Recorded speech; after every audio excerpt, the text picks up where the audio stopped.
When you look back at Connie Mack's time in Philadelphia, you see a lot of elephants. There were elephants on the Athletics uniforms, there were elephants on the hats.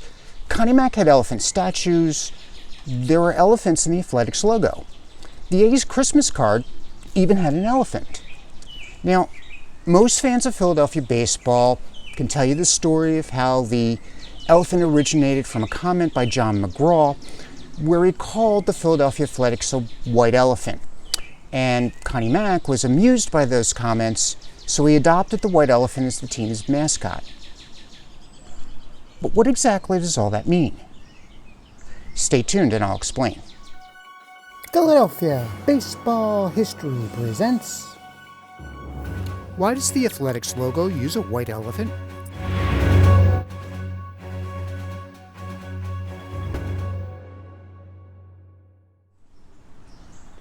White elephants are revered in Southeast Asian culture. They were seen as a sign of wealth and opulence. Rulers kept elephants as a symbol of their power. And because white elephants were revered, they were protected from performing labor. So that meant that if the ruler gave you a present of a white elephant, it was both a blessing and a curse. On the one hand, it was an honor to be given such a majestic creature, but on the other hand, the upkeep of the elephant was wildly expensive. Moreover, the owner of the white elephant could not use the beast to earn money to pay for its own maintenance. So because of this, the term white elephant came to signify something that's attractive, but highly expensive. In fact, the cost of maintaining the object was disproportionate to its usefulness. And because of such a high cost, a white elephant was not something that was easily disposed or sold off. So how did this concept apply to the Philadelphia Athletics? Well, to understand that, let's go back and talk about how the American League was formed. In 1895, Byron Bancroft "Ban" Johnson became the president of the Western League. This was a minor league that was comprised mostly of baseball teams from the Great Lakes region. Johnson wanted to enhance the prestige of the league and convert it into a major league that would rival the National League. Beginning in the 1900 season, Johnson renamed the league the American League, and he started moving franchises into major cities that were abandoned by the National League. After the 1900 season, Johnson withdrew the American League from the National Agreement, which established the relationship between the National League and the various minor leagues. He declared that the American League was a major league and placed more teams in major metropolitan areas. This wasn't the first time that a league tried to compete with the National League as a major league. And they all attempted to do so with similar strategies. That is, they would try to attract players from the National League by offering more money or better labor conditions. The American Association, for example, was founded in 1882 and played about 10 seasons. The Players' League attempted to do something similar in 1890, attracting players to the league by dropping the reserve clause. So in order to attract top talent, the American League teams took advantage of the National League's limit on player salaries of $2,400. They offered higher pay, and the American League teams encouraged disgruntled players to jump leagues. That is, the new American League teams essentially raided the National League for its talent. Connie Mack was recruited as the new Philadelphia Athletics manager. He convinced sporting goods magnate Benjamin Shibe to become a 50% owner of the team. Mack would own 25%, and the remaining 25% would be split between sports writers Sam Jones and Frank Hugh. And like other American League teams, Mack raided the National League for its roster.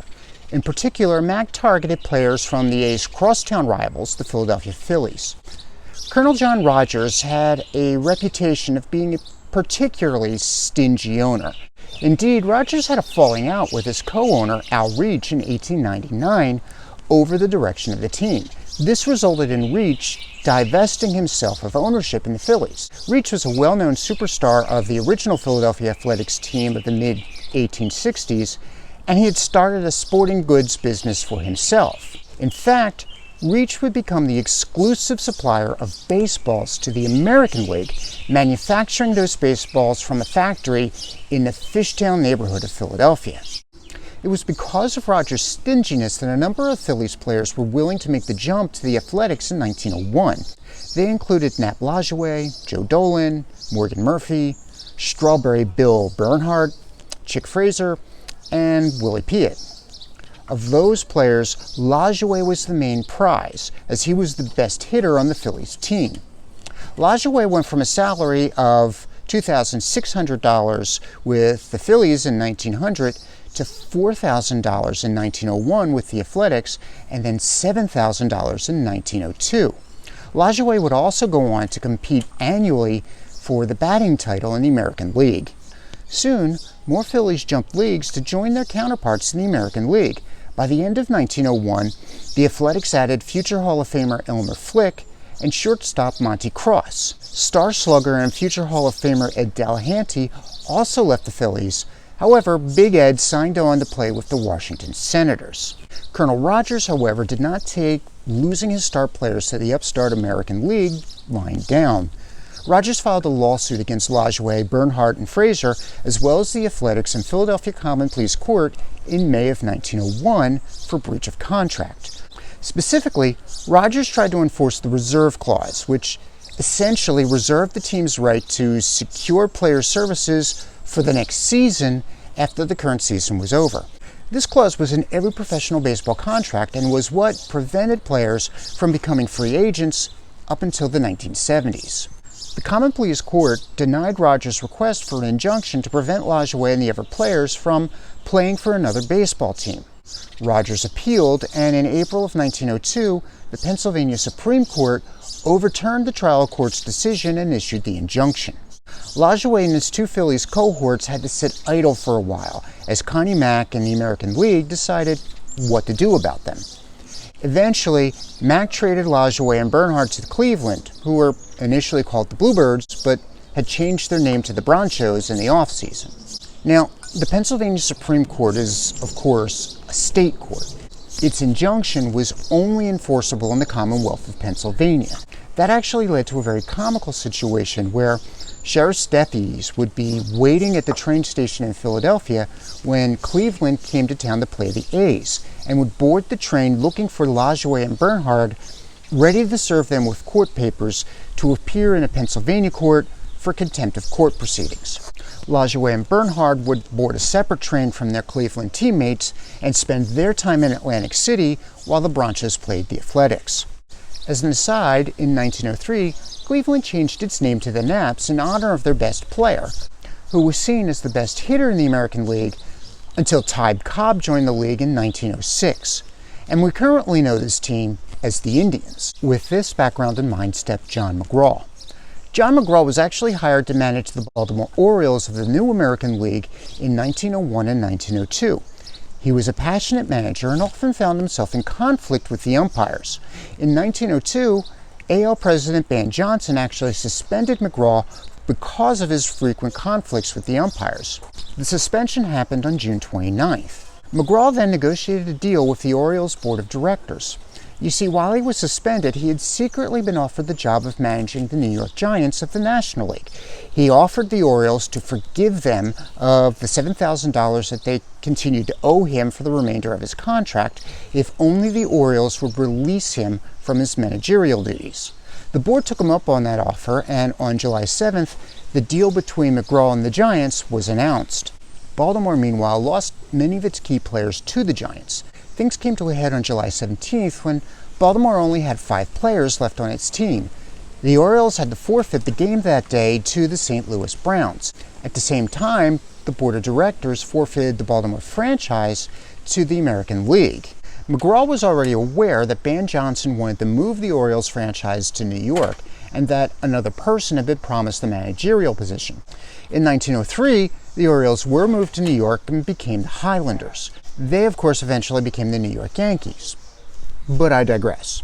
While McGraw was suspended, but before he'd announced his job as the manager of the Giants, he was quoted as saying that Ben Scheib had a white elephant on his hands with respect to the Philadelphia Athletics. His specific point was that the A's were paying $7,000 a year to lease the Jefferson Street grounds where they played their home games. It was because of those expenses that the A's couldn't make a profit. But McGraw could have just as easily been referring to the Athletics' personnel issues. After all, Scheibe paid a lot of money to star baseball players who were of no value of him because they were not allowed to play.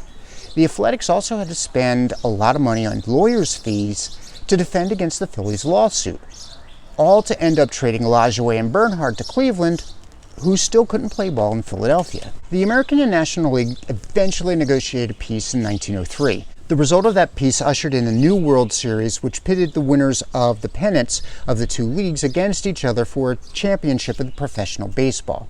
In 1904, McGraw, whose Giants had won the National League pennant, refused to play the American League pennant-winning Boston Americans. In 1905, however, both leagues drafted rules to compel their respective pennant winners to play in the World Series.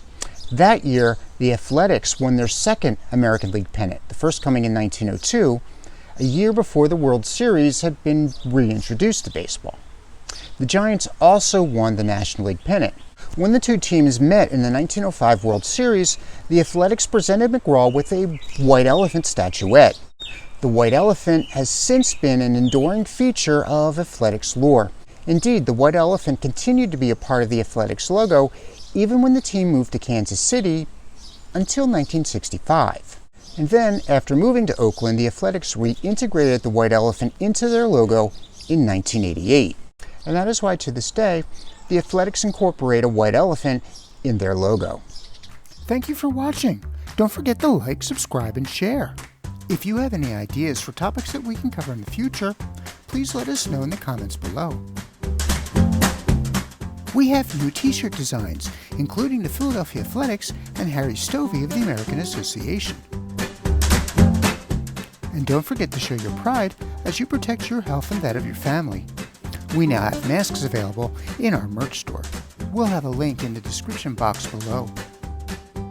If you would like to see more of these videos, please consider becoming a patron through Patreon. Again, we'll have a link in the description box below.